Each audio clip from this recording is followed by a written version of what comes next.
Next Ashwini Gautam ji से गुजारिश करूंगा, उनके लिए जोरदार तालियां जरा, तालियों में कंजूसी ना करिए, ये मैं सभी से गुजारिश करूंगा। बहुत बहुत धन्यवाद उषा जी का, सुनीता जी का, आप सभी विद्वान जो यहाँ पर बैठे हैं उन सभी का।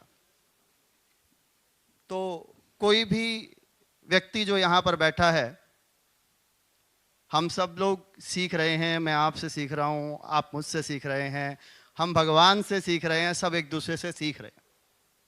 मैं अपना कुछ अनुभव आपसे शेयर करना चाहूँगा, शायद आपको बुक में ना मिले क्योंकि ये मेरा अनुभव है। 3 देवियां, त्रिदेवी जिसको बोलते हैं,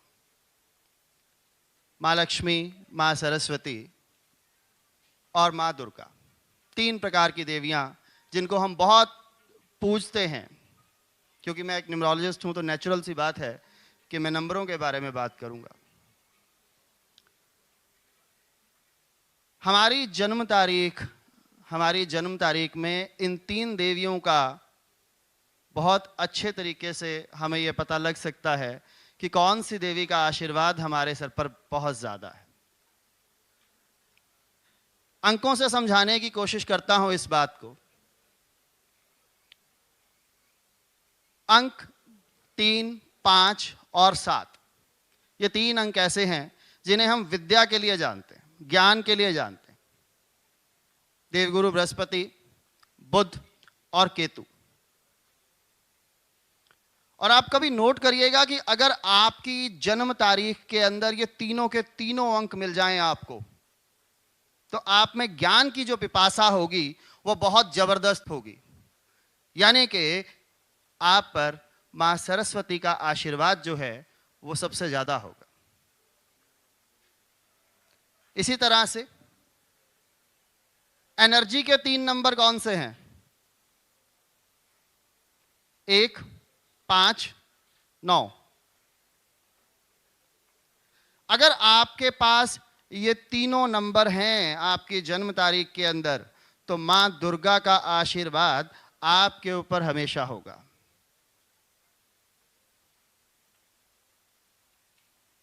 और मां लक्ष्मी 3, 6 और 9, ये 3 नंबर आपको मां लक्ष्मी की उपस्थिति का आभास करवाते हैं। बहुत सारे लोग मेरे पास आते हैं जो कई बार अपनी बर्थ चार्ट को भी एनालाइज करते हैं, मेरी क्लासेस के अंदर भी मैं बताता हूं।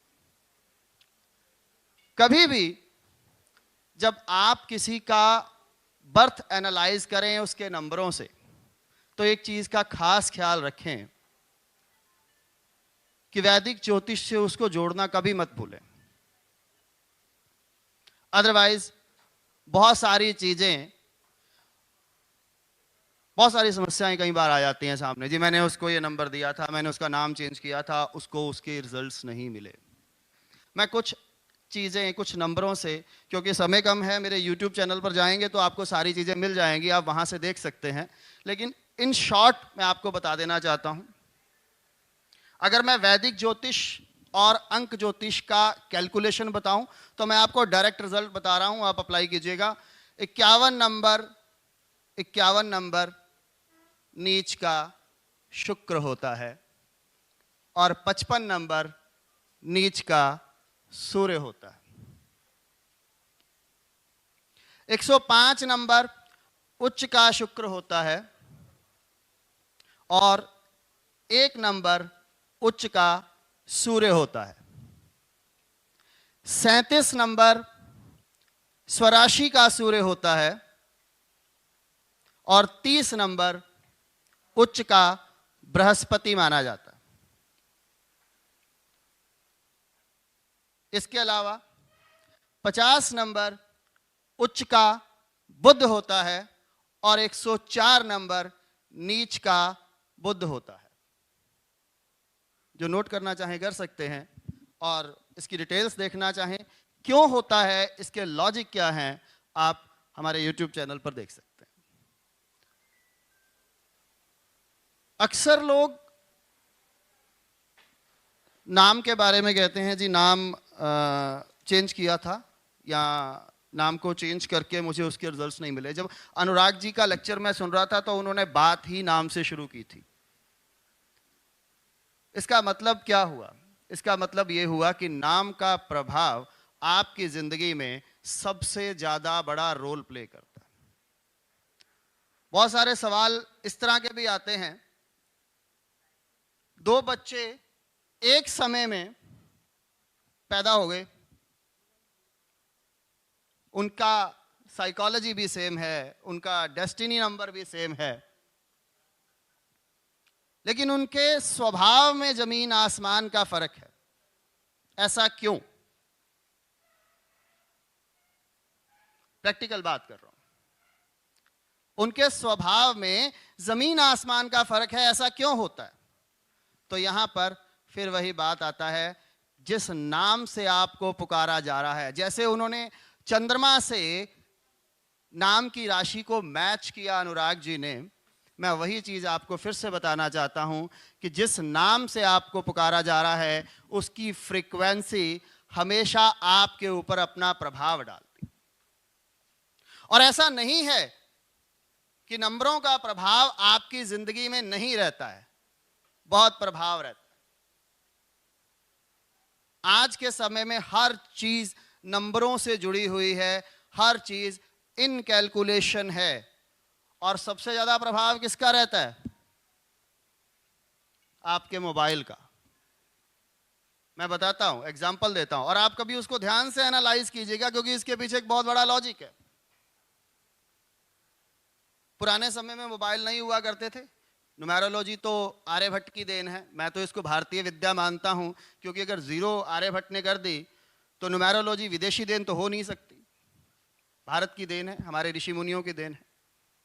उस समय ये कहा जाता था कि नंबरों का प्रभाव हमारी जिंदगी पर रहता है। मोबाइल नहीं होते थे तो मोबाइल के नंबरों का प्रभाव नहीं माना जाता था, लेकिन देश काल पात्र और परिस्थिति को ध्यान में रखते हुए हमें इस चीज को समझना होगा कि इसका प्रभाव आज की डेट में हमारी जिंदगी पर सबसे ज्यादा रहता है।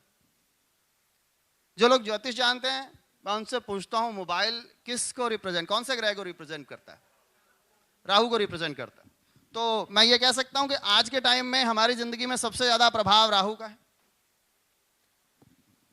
और एक ऐसा प्लैनेट जिसके ऊपर कोई रोकता ही नहीं, टोक नहीं, और इसे कोई कंट्रोल नहीं कर सकता। कैसे? शुरू करते हैं हमारे सुबह की दिनचर्या से। उठे, लोग पहले भगवान को याद करते थे, आज मोबाइल को याद करते हैं। उठते ही सबसे पहले मोबाइल देखेंगे, उसके बाद उसको अपनी जेब में डालेंगे, बाथरूम में जाएंगे, वहां पर भी मोबाइल चलेगा। हम बाथरूम से निकलने के बाद अपने हाथ धो लेते हैं, लेकिन कभी आज तक हमने अपना मोबाइल नहीं धोया। वही मोबाइल हम किचन में जाने से पहले या मंदिर में जाने से पहले नहा लेते हैं, लेकिन मोबाइल को बिना नहलाए किचन में भी लेके जाते हैं और मंदिर में भी लेके जाते हैं। तो आप राहु की पावर का अंदाजा लगा सकते हैं, और उसके प्रभाव हमारी जिंदगी के ऊपर क्या रहते हैं उसका अंदाजा नहीं लगाया जा सकता। हमें अगर कोई खुशखबरी मिलनी है या कोई बैड न्यूज मिलनी है तो सबसे पहले यूज किसका होता है? मोबाइल का। तो हम इस बात को कैसे डिनाई कर सकते हैं कि उसके नंबरों का प्रभाव हमारी जिंदगी के ऊपर नहीं पड़ता? पड़ता है, बहुत गहरा पड़ता है। बहुत सारे लोग जब डेट ऑफ बर्थ देते हैं तो कहते हैं जी मेरे पास तो ये नंबर है, लेकिन क्या आपने कभी उस नंबर को अपनी जिंदगी में प्रयोग में लेकर आए हैं?